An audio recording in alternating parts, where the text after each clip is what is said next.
Hola, ¿qué tal? Bienvenidos al desarrollo de la tercera semana del curso de literatura. Vamos a abordar ahora el tema de la literatura medieval y luego la literatura de la Edad Moderna. Bien, vamos a desarrollar como primer punto la literatura medieval. Recordemos que la Edad Media va a abarcar básicamente desde el siglo V después de Cristo, con la caída del Imperio Romano, hasta el siglo XV después de Cristo, ¿no? Un periodo muy extenso, ¿no? Y se le suele dividir en dos grandes momentos, ¿verdad? Una alta Edad Media, del 5 al 12, donde predomina pues el feudalismo, la vida en el campo, se le cataloga también como una etapa de atraso cultural. Y luego una baja Edad Media, ¿no? Del 12 al 15, donde hay un resurgir de las ciudades y de manera incipiente va a aparecer un nuevo sistema económico que dará paso al capitalismo. Muy bien, a lo largo de este largo periodo va a predominar un pensamiento teocéntrico, ya que la Iglesia Católica fue la institución que unificó todo este largo momento. Muy bien, la religión, ¿no? Dios formaba parte de la vida cotidiana en la Edad Media. Los textos religiosos, ¿no? Los textos filosóficos, entonces giraban en torno básicamente a Dios, ¿no? Entonces tenemos este carácter teocéntrico. En cuanto a las lenguas, no olvidarse que la lengua de la cultura, la lengua del prestigio, fue el latín, ¿no? Herencia del Imperio Romano. Los textos religiosos, los textos filosóficos estaban escritos en latín. Digamos, quienes accedían a estos textos eran básicamente los sectores privilegiados, la nobleza, el clero. Sin embargo, a partir del siglo IX aparecen las lenguas romances o vulgares, el español, el italiano, el francés, ¿no? Las composiciones se van a difundir en estas lenguas vulgares, primero de manera oral, su difusión era oral, y luego ya a partir del siglo XII de manera escrita. Entonces, ese es el panorama de las lenguas en la Edad Media. La lengua de prestigio fue el latín, pero también aparecen las lenguas vulgares. Ahora quiero concentrarme en un aspecto muy importante como son los géneros literarios desarrollados en esta etapa. Veamos acá un pequeño esquema. En la Edad Media se van a desarrollar básicamente el género épico y el género lírico. En el épico tenemos el cantar de gesta, ¿no? El cantar de gesta va a ser muy importante, ¿no? Narraciones digamos, narraciones heroicas, ¿no? Las hazañas de héroes fundadores de naciones. El cantar de gesta fue difundido por el juglar. ¿Quién es el juglar? Una especie de poeta popular, ¿no? Anónimo, ¿no? Él se encargó de difundir estas narraciones heroicas. El juglar se dedicaba al entretenimiento, ¿no? Ya que está bien poner la palabra joculorum, ¿no? Juego, entretenimiento. Es un poeta popular, anónimo, ¿no? Su difusión era oral en un principio, ¿no? Estos cantares de gesta.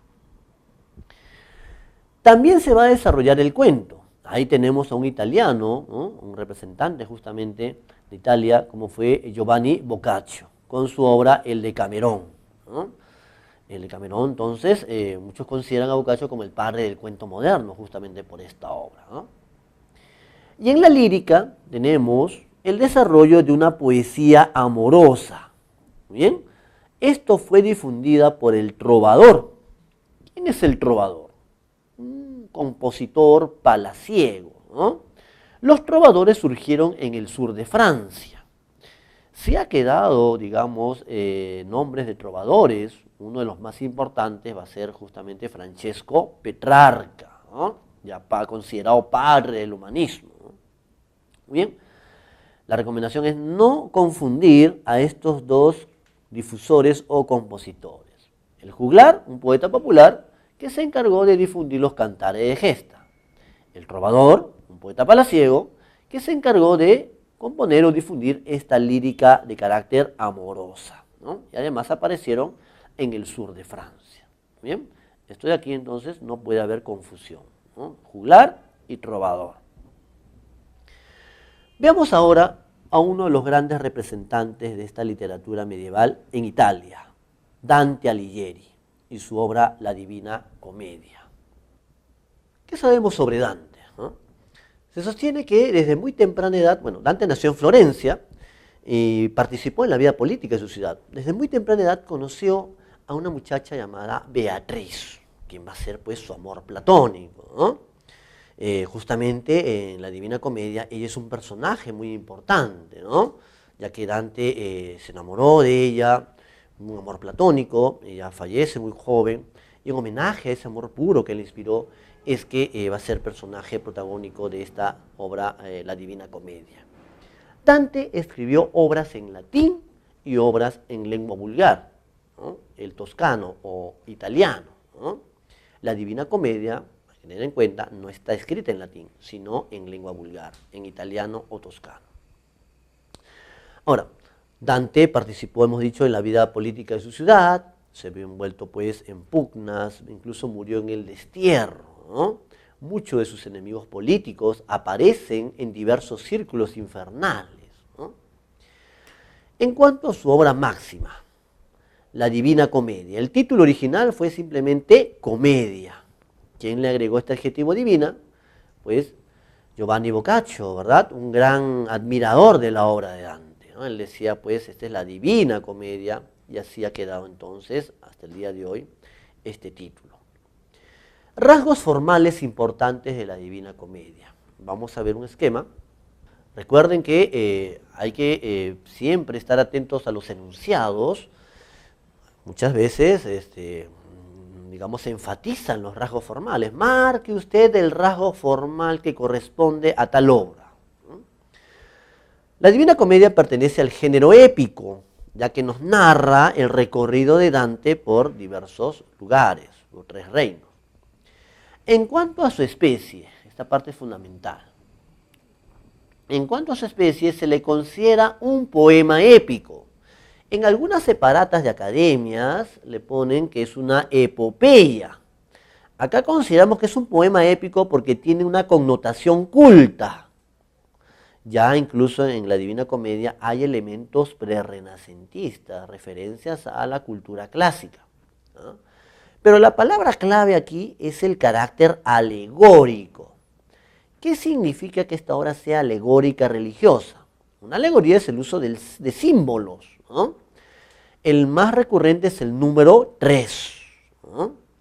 Vamos a tener, por ejemplo, que el 3 está asociado a Dios, a la Divina Trinidad. ¿Bien? De allí el carácter alegórico.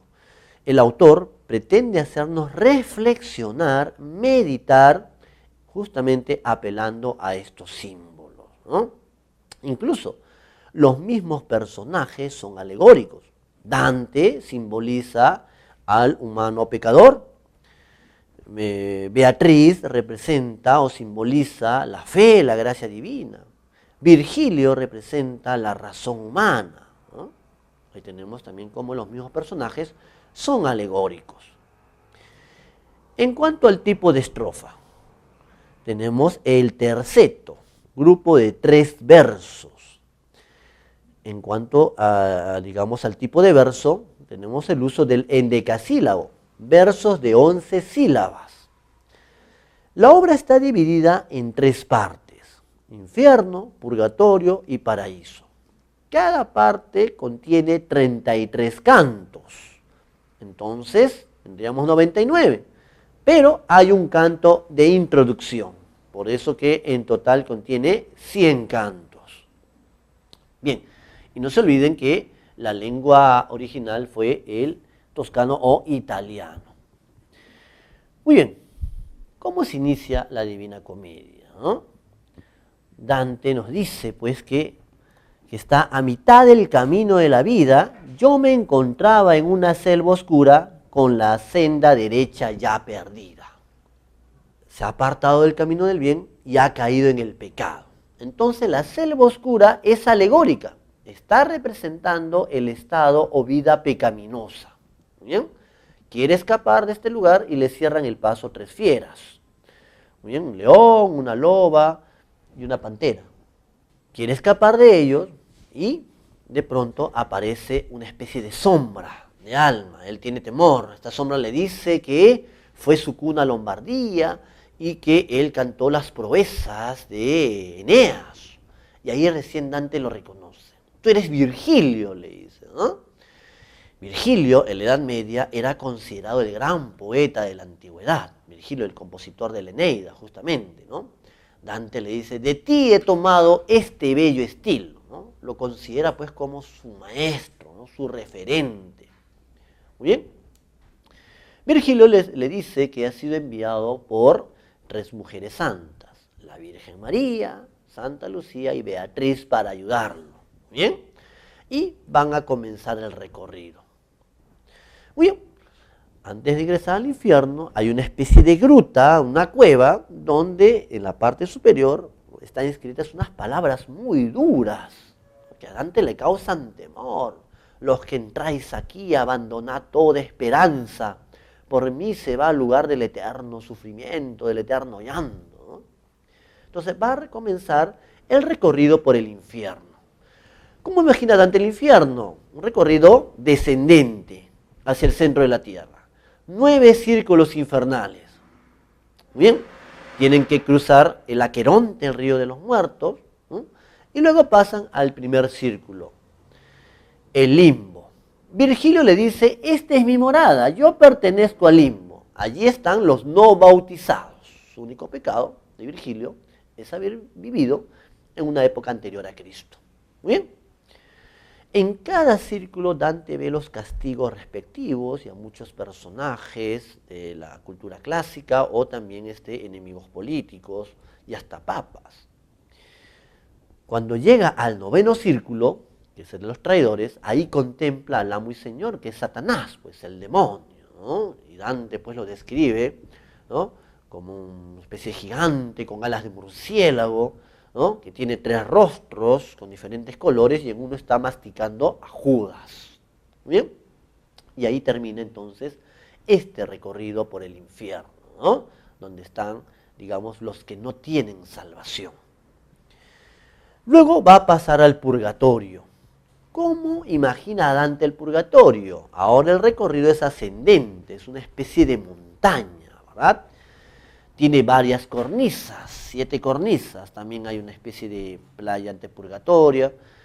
Muy bien, va subiendo y ahora el recorrido desde el pecado más grave al menos grave. Cuando llega a la última cornisa, que es el paraíso terrenal o Edén, Virgilio se despide, Virgilio desaparece. Dante está triste, no está su gran maestro a su lado, no está su guía, ¿no? Recuerden que Virgilio es el primer guía, ¿no? Y en ese momento va a aparecer Beatriz, justamente, ¿no?, su segundo guía, porque ahí del paraíso terrenal pasa ya al paraíso, al reino de Dios, ¿verdad? Por eso que Virgilio no podía entrar ahí, ¿no? Él pertenece al infierno y nadie del infierno puede entrar al paraíso. Muy bien, recuerden que en el purgatorio están las almas arrepentidas, ¿no?, y que tienen la esperanza un día del perdón. ¿Cómo imagina Dante el paraíso? 10 esferas o cielos, planetas también, incluso se llamaban planeta a la luna y al sol, ¿no? Entonces comienza su recorrido por estas 10 esferas y cuando llega a la 10ª, que es el Empirio, ¿no?, también Dante imagina una gran rosa celestial, ¿no?, Beatriz pasa a ocupar un lugar entre los seres que acompañan a Dios, ¿no? Y ya en el último tramo lo va a guiar San Bernardo. El recorrido de Dante termina ante la presencia de Dios, ¿no? Imagina como un círculo de luz, dice, ¿no? Entonces comenzó en la selva oscura, en el pecado, y ha terminado purificándose en la contemplación de Dios. Muy bien. El autor se atribuye una misión profética, dice tu separata. ¿Por qué Dante nos ha mostrado las consecuencias del error, los que no tienen salvación, los que se arrepintieron en el purgatorio y los que llevaron una vida virtuosa en el paraíso, ¿no? Y es que Dante tiene como misión profética reformar un mundo que él consideraba corrupto, anárquico, ¿no?, la Florencia que él vivió, ¿no?, de pugnas, de traiciones políticas, ¿no?, hasta incluso en el infierno aparecen unos papas ahí, ¿no? ¿Cómo estaría de degradada esta sociedad si los representantes de la Iglesia Católica también formaban parte de este mundo en decadencia, ¿no? Por eso el uso de la alegoría para hacernos reflexionar a nosotros los lectores, ¿no? Para hacernos meditar. Entonces, esa es la misión profética que se atribuye al autor, ¿no? Reformar un mundo anárquico, un mundo corrupto. Bien, esa es la información primordial acerca de la Divina Comedia de Dante Alighieri. Veamos ahora el siguiente punto, la literatura de la Edad Moderna. A partir del siglo XVI, en Europa, ¿no? Se denomina pues Edad Moderna, lo que acaba la Edad Media, y vamos a tener tres corrientes sucesivas. El Renacimiento, siglo XVI, el Barroco, el siglo XVII, y el Neoclasicismo, que abarcó la mitad del XVII y todo el siglo XVIII, conocido como el siglo de las luces por la Ilustración. Veamos el Renacimiento, ¿no? Como dice el nombre, fue un renacer de la cultura, ¿verdad? Termina la Edad Media y se deja de lado ese pensamiento teocéntrico y ahora, más bien, vamos a tener la preeminencia del antropocentrismo. Todo gira en torno al hombre, al individuo, ¿verdad? Los temas de las obras, ¿verdad?, giran en torno al ser humano, ¿no? También no hay que olvidar la importante labor de los humanistas, ¿no? El humanismo fue una base de pensamiento que va a impulsar a esta corriente como fue el Renacimiento. Bien, también tiene otros rasgos el Renacimiento, ¿no? Hay una especie de revaloración de ciertos elementos de la etapa clásica, ¿no? La idea de belleza, la idea de armonía, de equilibrio, ¿no? Bien, luego llega el 17 y tenemos el Barroco. El Barroco se manifestó mediante un estilo recargado, excesivos adornos. Por ejemplo, si uno revisa pues la poesía de Don Luis de Góngora y Argote, sus Soledades, encuentra pues muchas metáforas, mucho hipérbaton, muchas referencias mitológicas, etc., ¿no? Entonces, el Barroco está marcado por ser un arte muy complejo, ¿no? Un estilo recargado. También por la idea de inestabilidad. Sin embargo, sobre este aspecto daremos mayores detalles cuando hagamos Siglo de Oro español, ¿no? Cuando veamos el teatro del Siglo de Oro y también la narrativa barroca con el Quijote de Cervantes. Ahí daremos mayores detalles acerca de esta corriente. Por ahora, solo una especie de presentación. Luego, a mediados del 17, y sobre todo a lo largo de todo el siglo XVIII, tenemos el predominio del neoclasicismo, ¿no? En el siglo XVIII se desarrolla pues la Ilustración, ¿no? Y el neoclasicismo, digamos, va a revalorar sobre todo este componente racional y el carácter moral de las obras, su carácter didáctico, tenían que transmitir una enseñanza, ¿no? También el carácter normativo, ¿no?, durante el neoclasicismo. Bueno, el neoclasicismo ya no forma parte del temario, ¿no? Antes hacíamos el Sí de las Niñas, que era una obra del neoclasicismo español, ¿no? Pero siempre hay que tomar en cuenta estas corrientes literarias sucesivas. Bien, veamos ahora la obra de William Shakespeare. Shakespeare se ubica entre estas dos corrientes, ¿no? Se revisa la información de eso se trata, dice, ¿no?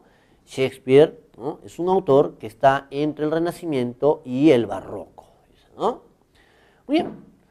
Su obra, su tragedia más conocida, Romeo y Julieta, aunque sin desmerecer también Hamlet, ¿no?, y otras más. Shakespeare no se caracterizó por la originalidad argumental. Este gran bardo inglés, ¿no?, va a tomar el argumento de muchas de sus grandes tragedias de otros autores o de leyendas ya conocidas, de leyendas populares, ¿no? Lo de Romeo y Julieta, pues, ¿verdad? O también lo de Hamlet. ¿Dónde estuvo su talento? Se considera que él crea arquetipos universales en la tragedia. Sus personajes encarnan grandes pasiones humanas. Romeo y Julieta, el amor juvenil. Hamlet, la duda y la venganza. Otelo, los celos, ¿no? Y así, ¿no? El Rey Lear, ¿no?, el amor paternal, entre otras tragedias de William Shakespeare. También escribió comedias, también poesía, ¿no? Dramas históricos, pero, digamos, él destaca en la tragedia. Veamos Romeo y Julieta. Es una tragedia dividida en 5 actos. El escenario es Verona, ¿no? Esta ciudad italiana. El tema central de la obra gira en torno al amor juvenil, ¿no? Romeo y Julieta encarnan justamente ese amor juvenil. Pero hay que tomar en cuenta también otros subtemas, ¿no? Las rivalidades políticas entre los Montesco y los Capuleto, ¿no? Que han llevado, pues, que han teñido de sangre las calles de Verona, ¿no? Muy bien, no olvidarse que el original inglés combina, digamos, muchos elementos líricos, ¿no? Inserta, pues, sonetos y otros elementos, ¿no? Tiene entonces, a nivel de lenguaje, emplea metáforas y elementos líricos, ¿ya? No hay que olvidarse, no hay que confundir a las familias a las cuales pertenecen estos dos personajes, ¿no? Romeo es un Montesco y Julieta una Capuleto. Muchas veces leen los enunciados a la ligera y los inducen en error, ¿no? Un enunciado decía una vez, ¿no? Romeo Capuleto mata a Tebaldo. Falso, porque Romeo no es un Capuleto, es un Montesco. Tener cuidado con ese tipo de enunciados. Bien, ¿con qué hecho comienza esta tragedia? Hay una pelea en las calles de Verona entre los criados de ambas familias, ¿no? Llegan los jefes, papá Capuleto, papá Montesco, llega el príncipe de la ciudad, Escala o Escalus, depende de la traducción, y le llama la atención y ya les ordena que no quiere ya más peleas, ¿verdad? No quiere más sangre en las calles de Verona. Siguiente escena, casa de papá Capuleto. El conde Paris le está pidiendo la mano de su hija, pero papá Capuleto le dice que todavía Julieta está, digamos, que se espere un poco más. Julieta en la obra tiene 13 años, va a cumplir 14 recién. Más bien lo que decide hacer papá Capuleto es organizar una gran fiesta, donde va a invitar a las principales familias, excepto, ya sabemos, a los rivales, a los Montesco, ¿verdad? Los amigos de Romeo le llevan esta noticia, ¿no? Y deciden asistir. Hasta ese momento Romeo no conoce para nada a Julieta, más bien está enamorado, viene sufriendo de amor por Rosalía, o Rosalina, ¿verdad? Prima de Julieta, ¿no? Que lo tiene a mal traer al pobre Romeo. Bien, ¿y cómo deciden ir a esta fiesta? Es una fiesta de disfraces, por eso que pueden entrar y no ser reconocidos. Bien, y es allí donde recién Romeo conoce a Julieta y se enamora, ¿no? Y ahí tenemos la famosa escena del balcón, ¿no? Romeo pues no se ha ido de esta mansión, está paseando allí por los diversos patios y jardines, mientras Julieta está en su balcón hablando en voz alta, pues que se ha enamorado de Romeo, y pero Romeo es un Montesco, ¿verdad? Es de la familia rival. Recuerden que ambos son hijos únicos de esta familia. Romeo, que está indeciso, finalmente se presenta ante ella, ¿no? Y también le prodiga palabras de amor y deciden casarse a la mañana siguiente. Sí, así de rápido, ¿no? Esa misma noche se conocieron y se enamoraron y se van con planes de bodas para la mañana siguiente.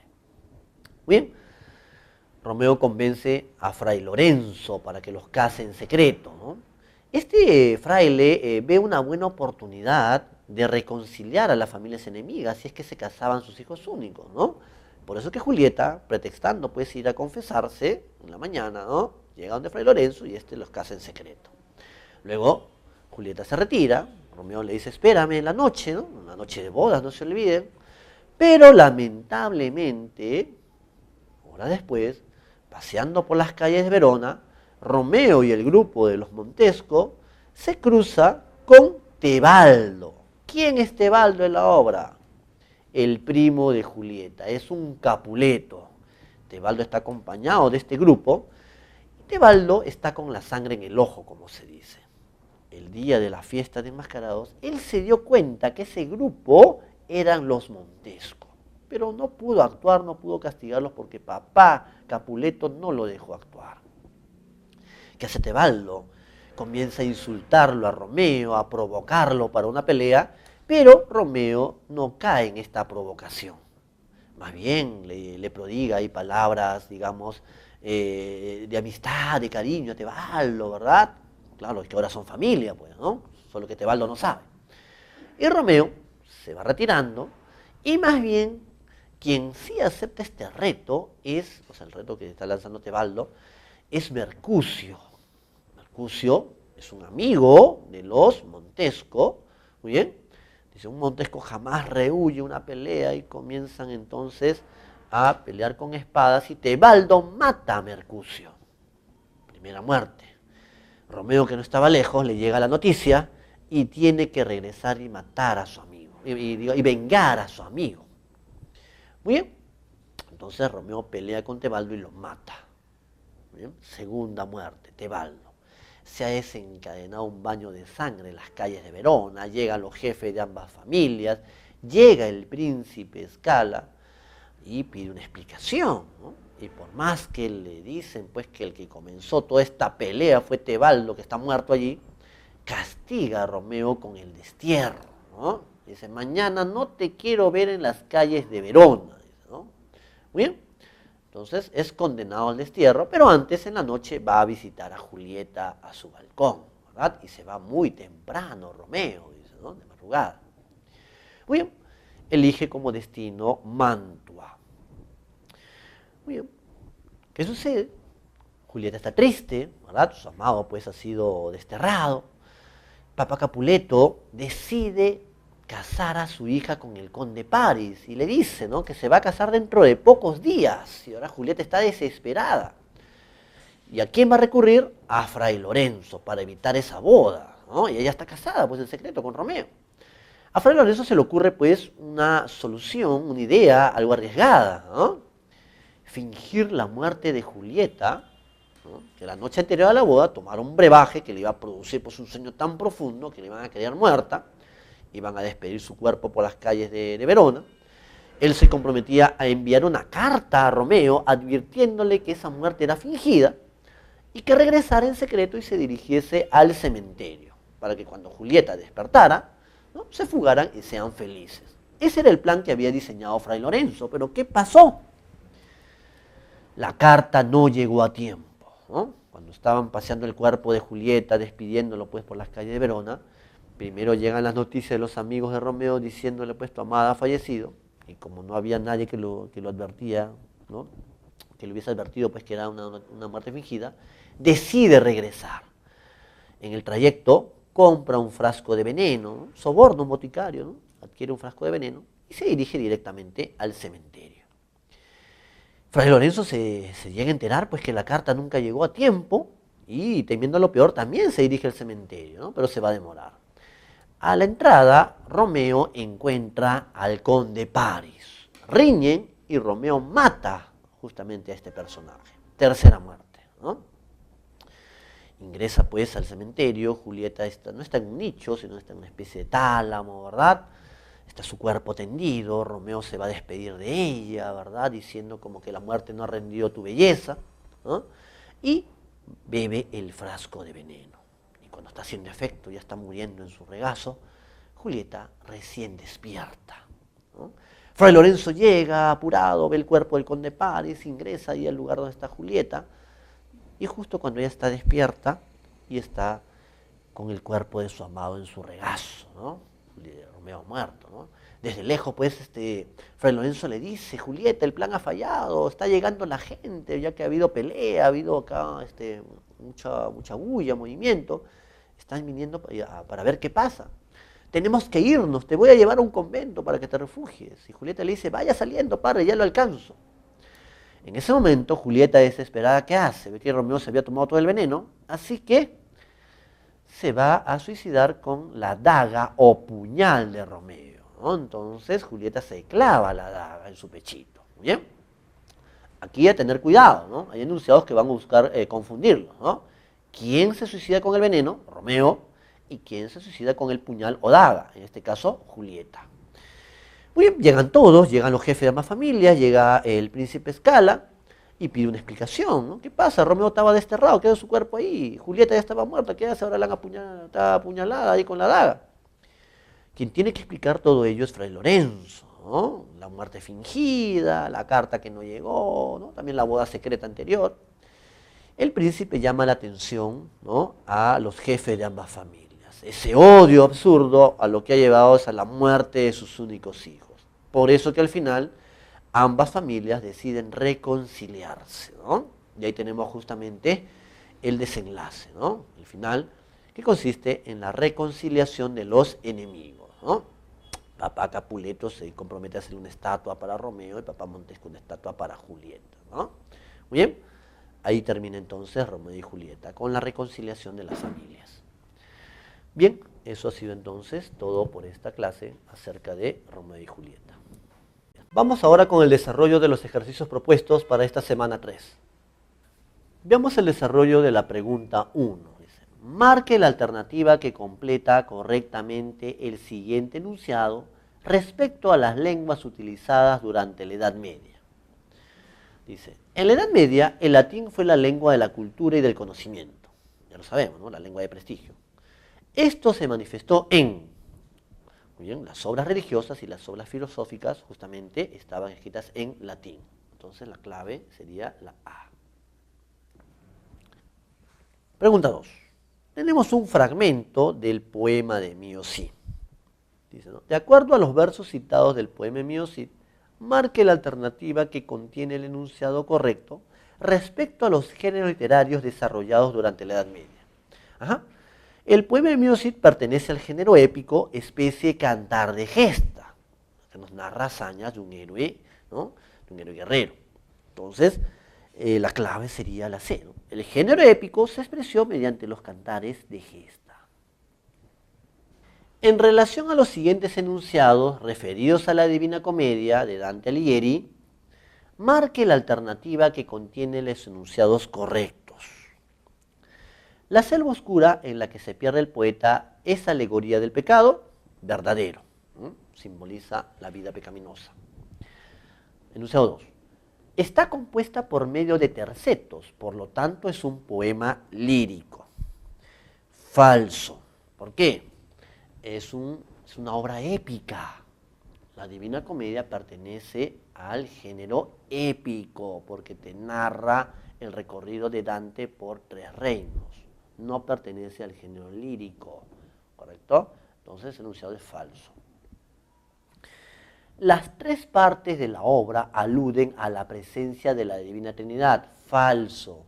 El número 3 simboliza la Divina Trinidad, no las 3 partes, porque en ese caso entonces el infierno, que es una de las partes, el infierno no tiene que ver con la Divina Trinidad, ¿no? Por eso que ese enunciado es falso. 4.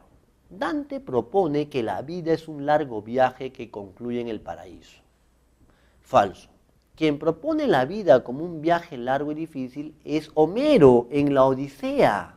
Dante no propone que la vida sea un largo viaje, ¿no? Entonces, el único enunciado correcto en este caso sería el 1, ¿no? Clave, la E.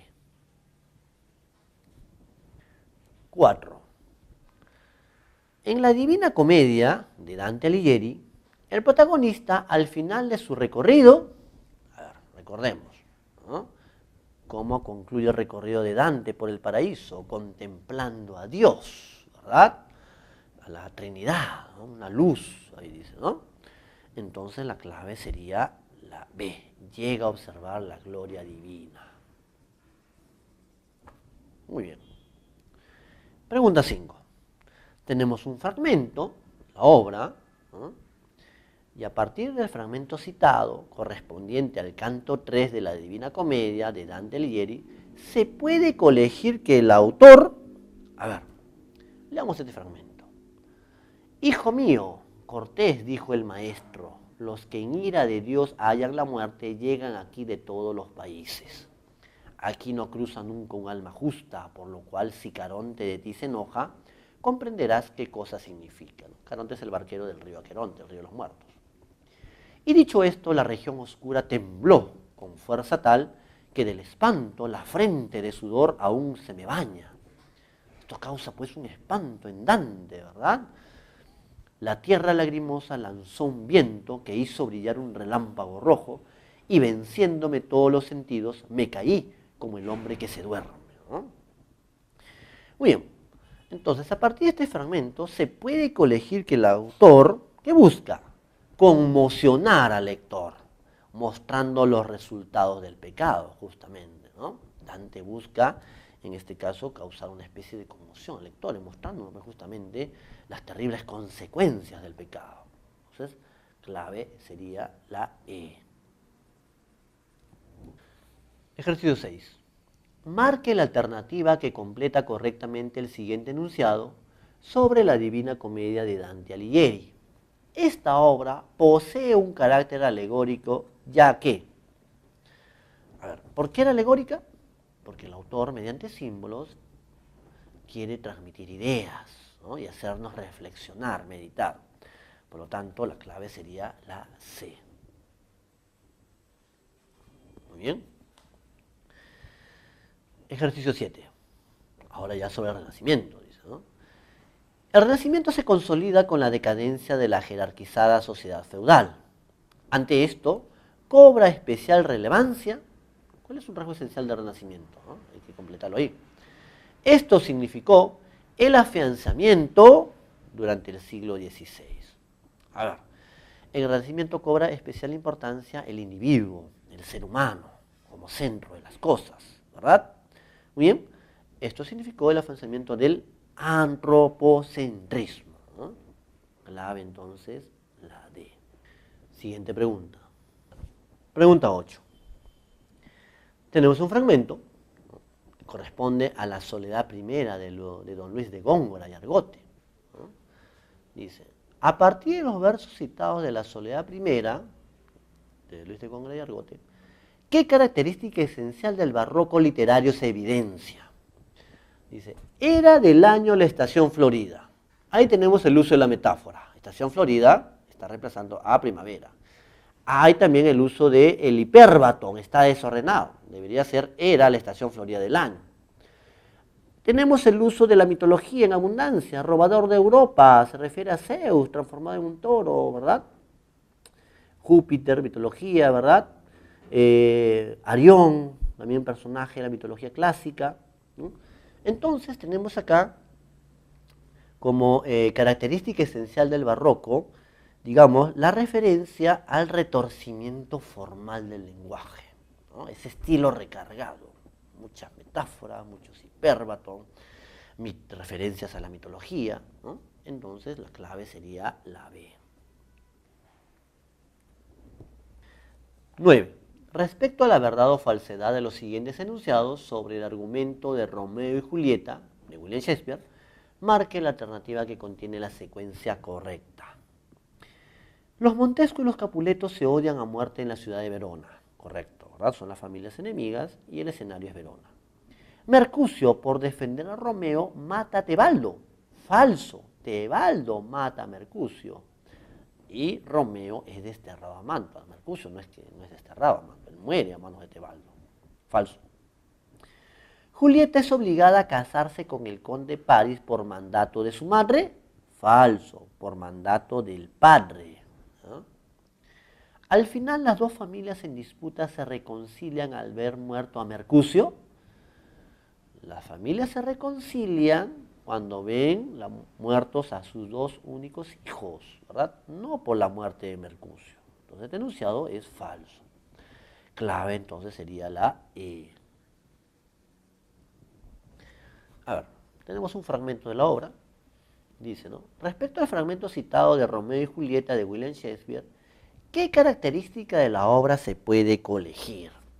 A ver, ¿qué dice en este fragmento? Julieta dice, mi único enemigo es tu nombre. Tú eres tú, aunque seas un Montesco. ¿Qué es Montesco? Ni mano, ni pie, ni brazo, ni cara, ni parte del cuerpo. Ah, ponte otro nombre. ¿Qué tiene un nombre? Lo que llamamos rosa sería tan fragante como cualquier otro nombre. Si uno se da cuenta, este lenguaje contiene una gran riqueza poética, una gran riqueza lírica. Encontramos incluso hasta metáforas, ¿no? Entonces, la clave sería La C, el lenguaje de gran riqueza lírica y el uso de la metáfora. Bien, con eso hemos dado solución entonces a estos ejercicios de la semana 3. Bueno, eso ha sido todo por esta semana. Espero que hayan podido, digamos, aprender mucho sobre la literatura de la Edad Media y literatura de la Edad Moderna.